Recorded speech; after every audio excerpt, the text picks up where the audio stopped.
Hello, I'm Henry Keane. We are UATV and you're welcome to the News Pulse. Today in the episode, how many Tomahawks for Ukraine? The number has been revealed. That puts pressure on Germany. Trump sounds alarm on Ukraine offensive. United States exposes China's role in Russia's war machine. Between 20 and 50 units, this is how much the approximate number of Tomahawk missiles that could be transferred to Ukraine, according to Stacy Pettigen, director of the defense program at the center of a new American security, in a comment to the Financial Times. That comes, these missiles would only complement what Ukraine has already achieved using long-range strike drones. If the United States decides to provide Ukraine with Tomahawk cruise missiles, their operation would likely be handled by American specialists. This approach could help avoid lengthy training for Ukrainian troops and allow the US to maintain control over target selection. According to a Western military official interviewed by the Financial Times, the missiles could be delivered quickly with the involvement of American contractors who would assist in using the weapon.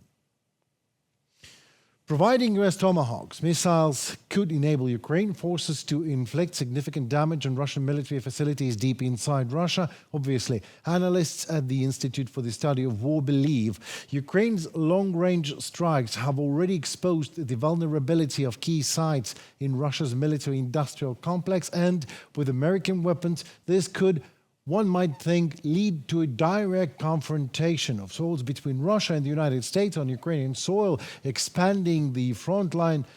However, the Institute's study of war considers that this would not cause a major escalation of Russia's war against Ukraine, but rather serve as a mirror response to Russia's own use of long-range cruise missiles against Ukraine.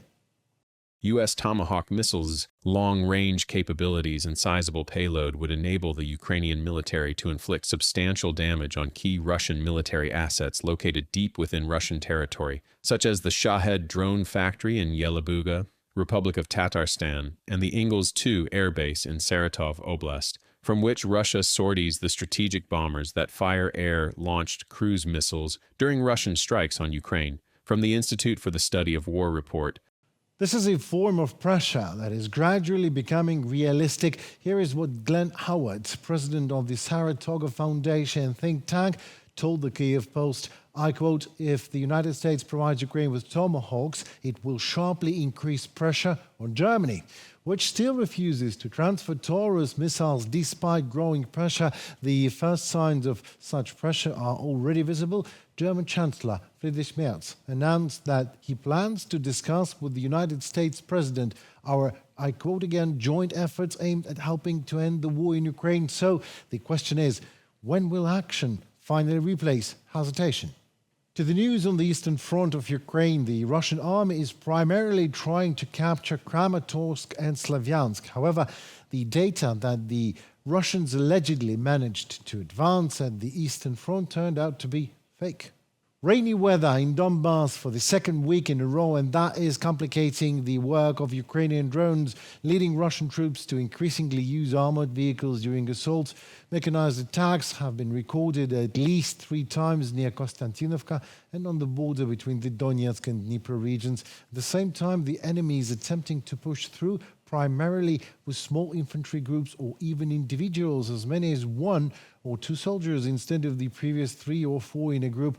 Despite this, as of October, Russia has failed to capture a single major city in Donbas, although the pressure remains high along the entire front. Ukrainian armed forces are making their own corrections to the enemy's objective. Russians are now mired in battles near Pokrovsk and cannot maintain their position near Dobropilya firmly, risking being surrounded. Geolocation video recordings published on October 11th indicate that Ukrainian troops are holding or have recently advanced north of Bologivka, east of Veliky Burluk, an area in which Russian media previously claimed that the Russian armed forces troops maintain a presence. The Institute for the Study of War. The situation in the Kupiansk direction remained unchanged. The occupiers were unable to advance while Ukrainian troops counterattacked near the community of Radkivka. Moreover, experts consider the situation as dangerous for Russian army with a high risk of encirclement. Russian command apparently does not consider the situation threatening for itself and continues to try to conduct assault operations both in the Pokrovsk and Dobropol directions within the framework of its main task, to reach the north of Pokrovsk and block it. Kostiantyn Mashovets, Ukrainian war analyst. Recent weeks will show more without a doubt. However, Ukrainian armed forces are very determined to turn what is now considered by some experts as a counter-attack to a full-swing counter-offensive operation, and it looks like such a determination is shared. We'll be talking about the war with them, and we'll be talking about, I mean, they want to go offensive.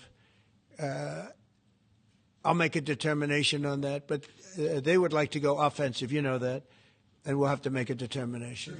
A trick Russians are using now in Pokrovsk axis, the concentration of units and formations at the disposal of the wrong army for which they are intended to be used. So according to experts, the Kremlin have been always fond of such non-standard so-called moves to mislead the enemy and misinform him. Russians learned this particular trick with the so-called lateral concentration of troops back during the Second World War.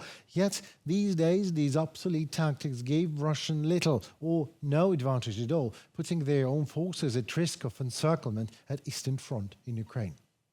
US President Donald Trump's most recent initiative is to create a so-called Ukraine Victory Fund, which would be financed through new tariffs on imports from China. The Telegraph reports on that, citing US Treasury Secretary Scott Bessent. According to Bessent, President Trump has instructed him and the US ambassador to inform European allies and partners that Washington supports introducing a Ukrainian victory tariff, or alternatively a Russian oil tariff on Chinese goods, provided that European partners join the initiative. The plan envisions a 500% tariff on Chinese imports, with the resulting revenue directed towards purchasing weapons for Ukraine. The Treasury chief also announced that the US will soon release photographic evidence provided by the Ukrainian government showing that Chinese-made components have been found in Russian drones used to attack Ukraine. While Beijing continues to portray itself as a neutral party in Russia's war against Ukraine, insisting it provides no military aid to either side, it remains one of Moscow's closest political and economic partners.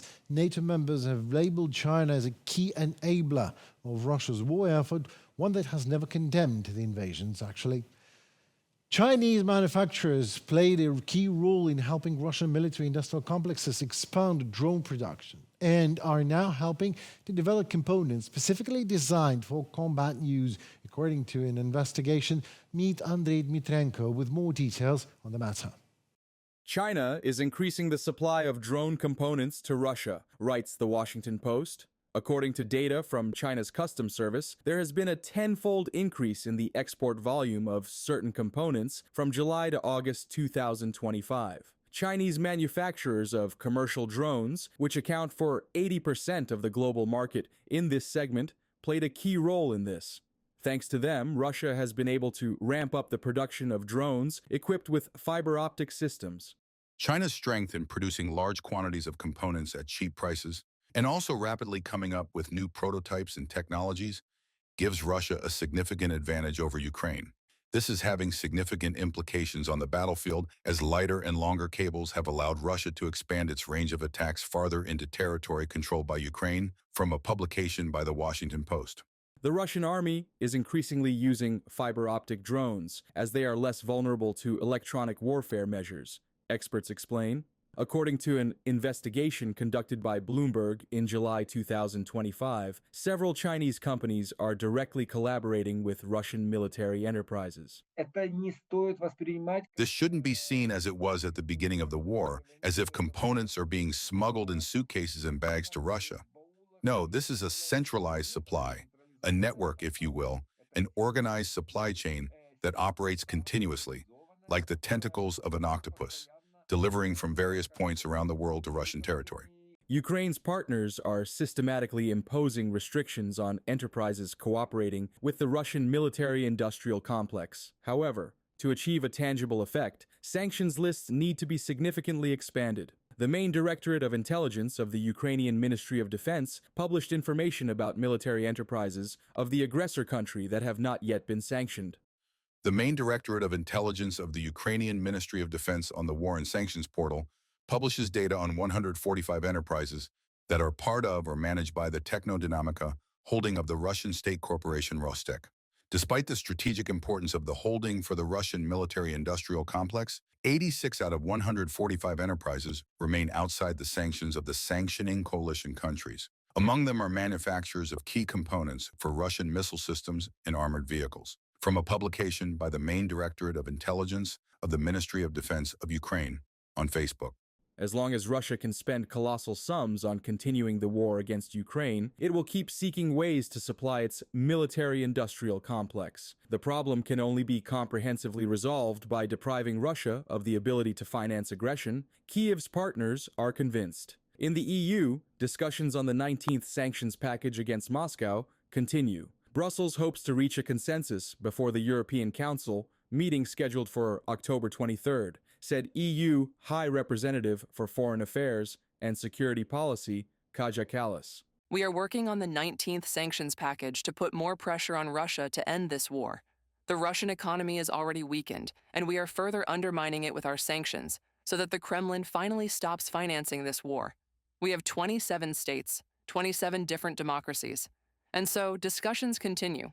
On September 19th, the European Commission approved a list of proposals that will form the basis of the new sanctions package. These include a complete ban on Russian liquefied natural gas supplies to the EU until January 2027, expanding the sanctions list for Russia's shadow fleet, a ban on operations of Russian banks and financial institutions, including those operating in third countries, and measures against foreign enterprises cooperating with the Russian military-industrial complex. Reported by Andriy Dmitrenko, UATV News. That seems to be it for today. I'm Henry Keane. Thank you so very much for standing with Ukraine. Please don't forget to subscribe to our channel, obviously to stay tuned to what is happening in the world, presented to you by us, UATV, from Ukrainian perspective. Thank you and goodbye.